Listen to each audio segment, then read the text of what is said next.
Assalamualaikum warahmatullahi wabarakatuh. Perkenalkan, saya Muhammad Febri Utomo dari Prodi PJJ PVTM dengan NPM 6120210006. Ini saya akan mempresentasikan mengenai analisis dan rangkuman hasil belajar dari 3 artikel, yaitu Quantitative Research 1, Quantitative Research 2, dan 3. Pertama, untuk analisis atau logbook kajian 1, dari artikel pertama, jenis penelitian kuantitatif, bidang pendidikan tinggi atau kompetensi, kemudian mahasiswa atau sumber artikel yaitu Scientific Reports 2026, topik pembahasan evaluasi kompetensi inti mahasiswa berbasis integrasi dan industri pendidikan. Model penelitian yaitu CIPP, konteks input, proses, dan produk.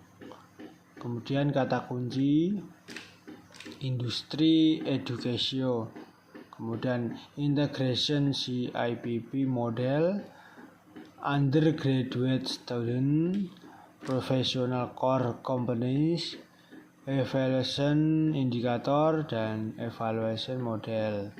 Kemudian tujuan penelitian yaitu yang pertama ada mengembangkan sistem indikator evaluasi kompetensi inti mahasiswa. Kedua, membuat model evaluasi kuantitatif berbasis integrasi industri dan pendidikan. Yang ketiga, menguji efektivitas model evaluasi kompetensi mahasiswa. Selanjutnya, metode yang digunakan yaitu literatur review, wawancara ahli Delphi, metode analitik hierarki, proses atau EHP, fusi komprehensif, evaluation statistik, dan deskriptif dan inferensia. Kemudian temuan penting yang ditemukan yaitu ada sistem evaluasi terdiri dari 4 indikator utama yaitu konteks, input, proses, dan produk. Kemudian kedua, penelitian melibatkan 21 ahli. Yang ketiga, koefisien reliabilitas ahli tinggi (CR) lebih dari 0,84. Model evaluasi dapat mengukur kompetensi mahasiswa secara objektif. Keempat, hasil penelitian menunjukkan perlunya peningkatan reputasi institusi dan kualitas lulusan. Rangkuman, artikel pertama menggunakan beberapa metode statistik untuk memastikan validitas dan reliabilitas penelitian. Statistik digunakan untuk memastikan kualitas instrumen penelitian. Statistik juga membantu menentukan indikator penelitian secara objektif. Kemudian, statistik digunakan untuk menguji reliabilitas dan validitas data. Statistik juga membantu pengambilan keputusan berbasis data. Selanjutnya yaitu rangkuman hasil belajar artikel 1. Nah, metode statistik yang digunakan dalam artikel 1 ini yaitu 1. Analisis deskriptif, 2. Koefisien otoritas ahli, 3. Standar deviasi koefisien variasi atau CV, 4. Kendall-Sui atau koefisien kesepakatan, 5. Analitik hierarki proses atau EHP, yang keenam uji signifikansi (p-value kurang dari 0,05). Selanjutnya, metode statistik yang digunakan. Statistik ini digunakan untuk 1. Mengukur reliabilitas ahli, 2. Mengukur tingkat kesepakatan antar ahli, 3. Menentukan bobot indikator penelitian, yang keempat menguji signifikansi hasil penelitian.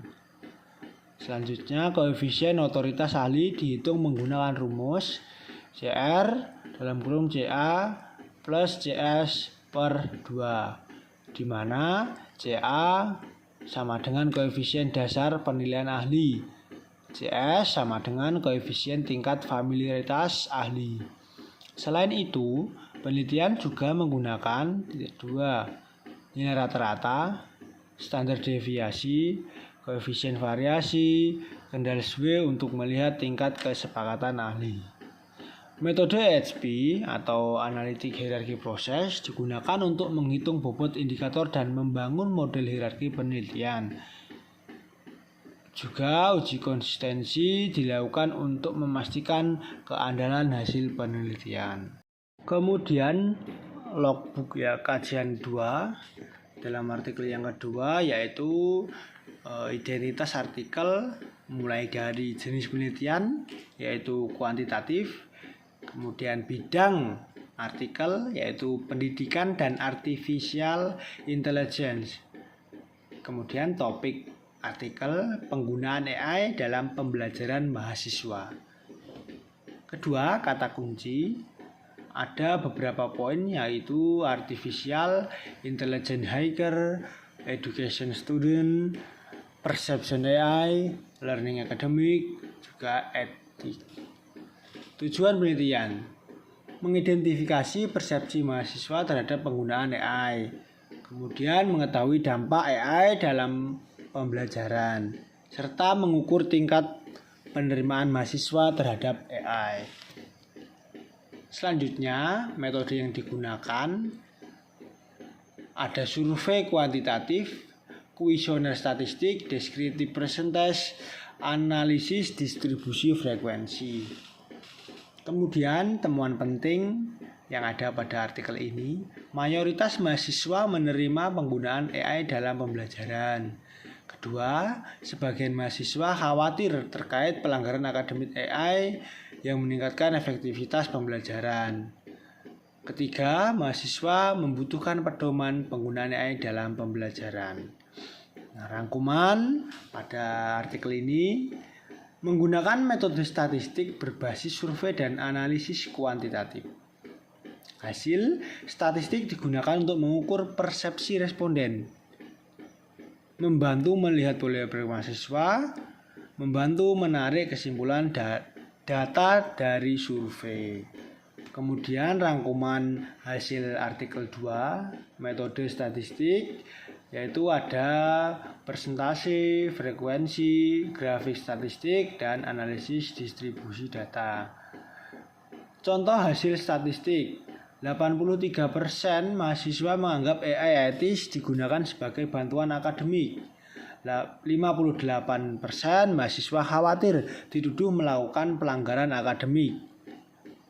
Sedangkan 42% mahasiswa tidak yakin tentang batasan penggunaan AI. Nah, statistik ini digunakan untuk mengukur persepsi mahasiswa, mengidentifikasi tingkat kepercayaan mahasiswa, serta mengukur tingkat kecemasan penggunaan AI. Kemudian lookbook yang ketiga atau quantitative research 3. Yang pertama, identitas artikel dari jenis penelitiannya menggunakan mixed method atau kuantitatif dominan di bidang digital literasi, topik artikel kompetensi literasi digital mahasiswa teknik. Kata kunci digital literasi engineering student, hacker, education skill gap, industri, dan requirement. Tujuan penelitian mengidentifikasi tingkat literasi digital mahasiswa teknik, kemudian mengetahui kesenjangan kompetensi digital, serta menyesuaikan kurikulum dengan kebutuhan industri. Kemudian metode yang digunakan ada mixed method atau kuantitatif dan kualitatif. Kemudian ada kuesioner, wawancara ahli industri, statistik deskriptif, analisis menggunakan R programming, serta visualisasi data ggplot2. Temuan penting. Terdapat kesenjangan kompetensi digital mahasiswa industri yang membutuhkan keterampilan digital lebih tinggi. Kemudian, literasi digital penting untuk kesiapan kerja mahasiswa, serta kurikulum perlu disesuaikan dengan kebutuhan industri. Nah, dapat dirangkum dari artikel ketiga ini menggunakan metode statistik deskriptif berbasis survei, di mana statistik digunakan untuk mengukur kemampuan mahasiswa. Statistik membantu menemukan kesenjangan kompetensi, serta statistik membantu membuat rekomendasi pendidikan. Rangkuman hasil belajar untuk logbook 3. Metode statistik yang digunakan yaitu 1. Skala Likert, 2. Persentase tingkat kompetensi, 3. Distribusi frekuensi, 4. Analisis komparatif. Penelitian juga mengukur kompetensi digital mahasiswa dengan 5 kategori. 1. Beginner, 2. Advanced Beginner, 3. Kompeten Perform, 4. Proficient Perform, yang kelima Expert. Statistik yang digunakan di sini dipakai untuk 1. Mengukur tingkat kompetensi mahasiswa, 2. Mengidentifikasi kesenjangan keterampilan, 3. Mengukur kebutuhan industri. Sehingga hasil statistik menunjukkan bahwa mahasiswa memiliki kemampuan dasar digital tetapi kurang dalam kompetensi tingkat lanjut. Demikian presentasi dari saya. Apabila ada kata atau kalimat yang kurang berkenan, saya mohon maaf yang sebesar-besarnya. Akhir kata, wassalamualaikum warahmatullahi wabarakatuh.